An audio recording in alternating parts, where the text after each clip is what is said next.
Hey guys, it's Ross here. We're back with another video. Now recently I reached out into our aspiring filmmakers group that we've got on Facebook with almost 1,000 members now. So if you haven't heard of it, go and join it. It's a great community. But I reached out in there and said to people, let's talk aspirations. What are your future goals? What do you want to achieve? And I broke that down into a very easy poll of which most people chose that they wanted to have a production company or they just wanted to go full-time freelance. A few other people wanted to direct TV shows and films and things like that. So the purpose of this video is to really focus on the production company side and how do you go from freelance to production company and what is involved in doing that. So let's jump right into this video.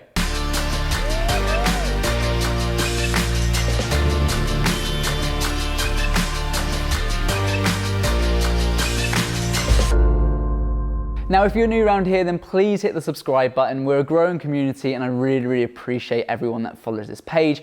And my goal is to keep putting out as much valuable information that most people will have you pay for free. So that's why I've got the Facebook group, the YouTube page. I've also got the Perspective Academy as well, just to provide as much value as possible to help people make those next steps on those journeys. Because trust me, I've done all of this the long way and the hard way. I've made lots of mistakes. So I'm trying to make that road easier because even now, and I was on a mentoring call actually with someone last night and I was explaining the fact that, even now for me, there's no one teaching me this stuff and what steps that we need to take. So we're wasting lots of money, we're wasting lots of time, but we're trying to push the business forward where we can.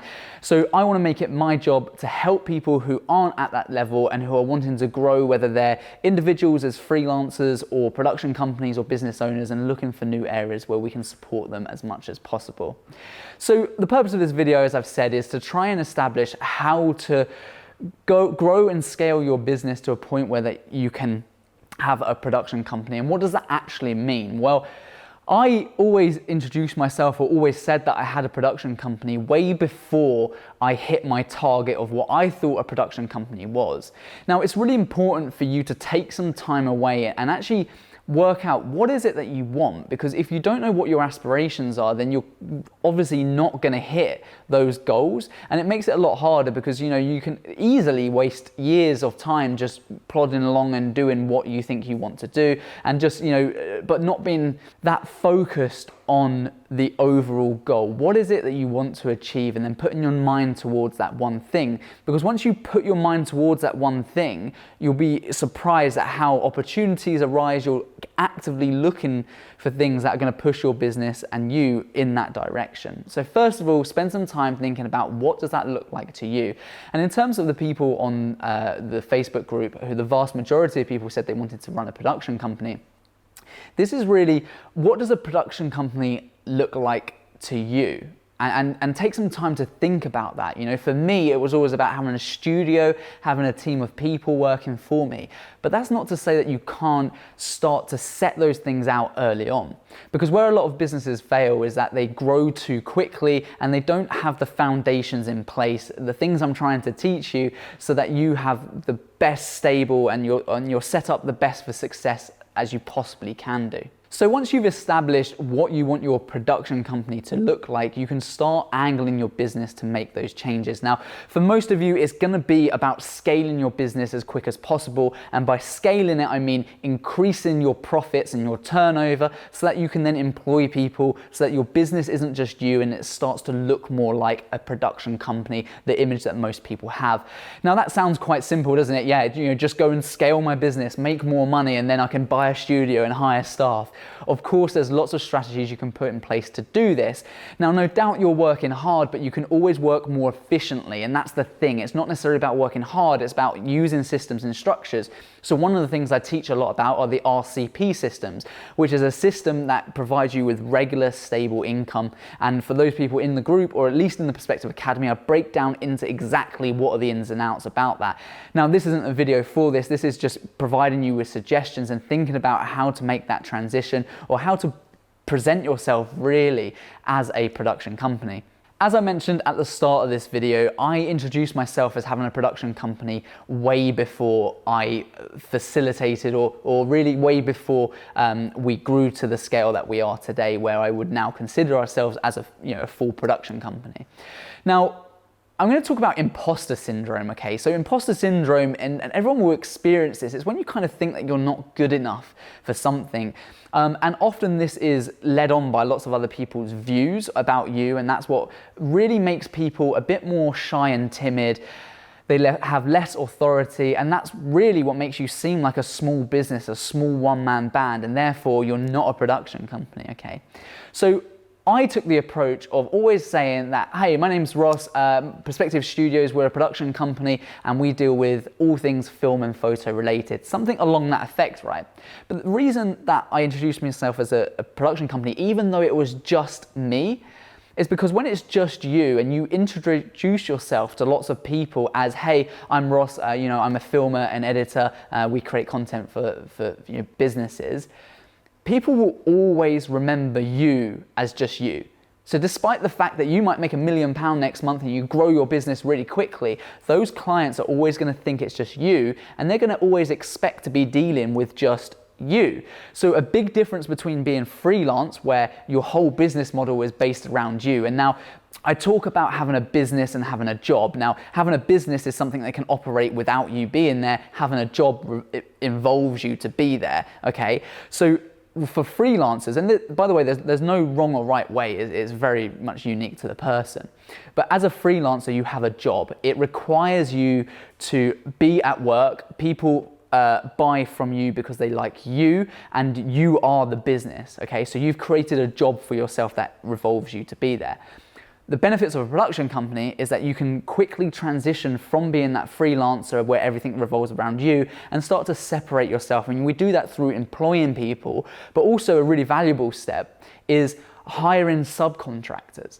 And that was a big step for me. So when I was introducing myself as a production company and people would say, well, how are you a production company, Ross? Because it's only you. And I would say, well, because I've got a team of people, they're freelancers. I would be open about that. I would say, because I've got a team of freelancers that I can use per project. So we outsource these things because we're not big enough at the moment to employ those people, but that's the goal. That's why I am a production company. That's why, because I'm starting to set that foundation, because it makes it a lot harder to become established in videography and filmmaking and photography as a freelancer, and then all of a sudden say to your clients, oh, I won't be doing your shoot, James is going to be doing your shoot.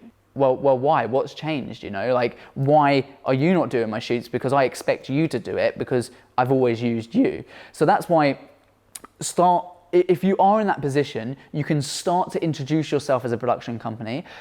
Network, use a community. The Perspective Academy has a great community where we share work around, and there's lots of people in these positions at the moment who are looking to employ people and grow their businesses, but can't afford to take someone on full time. And as a result, they're using the community of the Perspective Academy to share work around, and they can then position themselves as a production company because they're thinking about the future. They're thinking about 2, 5, 10 years time when the business has grown and they have the assets there to buy a studio, employ a team of people, and all of those things around there. So there's a couple of really key strategies within that. One is positioning. You need to start positioning yourself and thinking about yourself as a production company. Within that category will also come things like putting into business plans, putting in structures and procedures and systems, writing job roles for people who don't exist yet, creating a detailed path of how you're going to get from A to B. And the easiest way to do that is to backwards engineer. So you think, where do I want to go? That's B. I'm currently at A. So what do I need to do? Let's work out. If I want to earn, £200,000 a year, then what do I need to do that? Well, okay, I need to have 10 clients paying me £1,000 a month each. That equates to this. I also need to do this, that, and the other. You can see how you can get into a lot of detail, but it becomes easier to know what is the end goal and work back from there.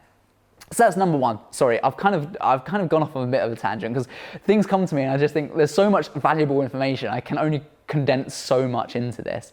But number one's positioning. Start to introduce yourself, start to feel confident about that as well, and start to build a network as number two. Start to communicate and collaborate with other filmmakers, and you can share work around, because then that enables you to book in jobs on multiple days. It starts to make you look a little bit bigger, and whether you use those people or not, it will give you a bit more authority when you're speaking to businesses, and people will say to you, and by the way, it's often friends that are going to say this to you. They're going to say, well, why are you a production company? Other filmmakers, you know, and this is certainly something I had, is like, well, you know, why, it's only you. Why are you a production company, you know? And they would kind of look down at you because they can't see your vision. And why would they? They're not in my shoes. But I would always pictured this. This studio looks exactly how I'd always imagined it to look. I've got drawings that I did years ago of how I'd want a studio to look with a mezzanine floor and a downstairs, you know.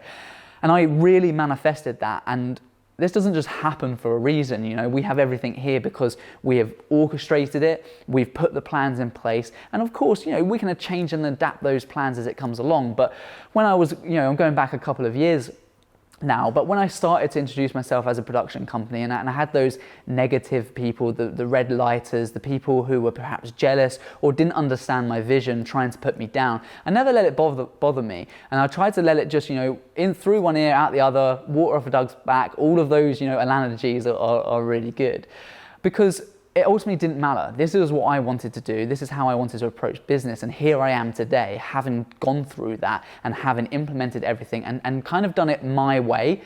Like I said, I've made a lot of mistakes on the way. I'm not perfect. I've spent a lot of money. I've also invested my money into learning. I've learned from people in social media marketing. I've learned from people in various aspects of businesses to try and take things that I think would work well for our industry. And that's why I'm in a good position now, because it's relevant. I've cut through all the crap and I can give you the stuff that works. So we're looking at positioning, we're looking at collaboration. And then I think another really, really big point with moving on to that transition of becoming a production company is looking at the type of content that you're putting out there. Because what I see a lot of the time is that freelancers often, for instance, let's take show reels, okay? I've done a video about this recently. Show reels are something where a freelancer will put together their best clips and just show that off. It kind of, they're looking to inspire production companies to want to work with them. They might be looking to inspire some clients, but the main difference is if we start to take a production company focus, we all of a sudden want businesses to come to us, and we want to work with businesses. We're not looking to work with other brands necessarily, okay? We're looking to bring those clients in-house so that we manage them on all aspects, from sales, account managing, all the way through to production. So our show reels, they're targeted towards our marketing managers and our business owners, and they follow a very different type of process. And our current I won't spend too much time on this, by the way, because I've already done a video on it, but our current show reel converts so much higher. It makes us so much more money. And yet when I show other freelancers it, they're kind of like, oh, I don't really get the testimonial thing. Like, I don't really understand that. Like, it's a nice show reel, you've got some good work, but you know, I wouldn't have those voiceovers in there. Well, how is it that that show reel has made us far more money than our show reels without voiceovers in there? Because testimonials are really, really good. People who are business owners and marketing managers want to hear from other people how they found the experience working with you. So once you start to establish what you want from a production company, it's a lot easier to then put those things in place. And it's a mindset change. This whole video, everything I've spoken to you about, is largely a mindset and state of mind that you need to change to be able to make that transition from being a freelancer to a production company. And the first step, like I've said, is really just how you position yourself and start to introduce yourself as a production company. You might currently be first name photography and photos, or you know, first and last name, so Ross Welch film and photo or something like that. You know, that's only going to ever be as big as you, and you're only going to ever have a job, and you're creating a bigger job for yourself, okay? So try and think of a brand name. You know, for instance, Perspective Studios, of course. It takes it away from me. And hey, I was in your position. I know what it feels like. It feels a bit weird. You feel like you have imposter syndrome. You start thinking, you know, oh, maybe is this a bit of a lie? Like, am I lying to people? Let's have a look at people in London. Let's have a look at production companies in London. A lot of those people subcontract. A lot of those people, when you actually find out it's only one or two of them if they've got a business partner, and they are doing exactly the same thing. And this was the aha moment for me. This was the wake-up call. When I noticed people in London were doing that, you know, they're like almost the pinnacle, or, you know, or certainly when I was younger, I'd think, wow, you know, production company in London, like, wow. And then you find out what's going on behind the scenes. You're like, well, if they're doing it, why are we not doing it? You know, so don't allow people to put negative stuff on you. Don't worry about whether or not you're doing the wrong or right thing in terms of imposter syndrome. Don't second guess yourself. You know, have full confidence. Pick your goal. What is it that you want? What's going to make you happy? And then backwards engineer that. And I really hope that you find this video useful and these tips that I've said. Largely, it's a state of mind and changing your mindset. There's a few things that you can do that I've mentioned throughout this video that will help in that transition. And look, if there's anything specifically you want to know in terms of branding or production company, moving into a studio, hiring office space is another thing. That's the next level. But we need to start to scale your business so that you've got a regular turnover and you know that you can afford that office. And that's why these RCP systems are really, really beneficial. And you'll find lots of information about this in my other videos. So look, if you're new around here, please do subscribe. I do hope this video has helped you. Certainly, I'm just trying to share as much experience from when I've made these changes within my life and how that can benefit you as well. So specifically focused on the aspiring filmmakers and videographers group on Facebook. I hope you guys who checked the box in my poll that said that you are aspiring to own a production company, I really hope this has helped. And let me know what you thought and what other videos you want me to use as well. Be sure to check out the Perspective Academy. And until next week, have a really, really good week. Make sure you set those goals, targets, and absolutely smash it. All the best. See you soon.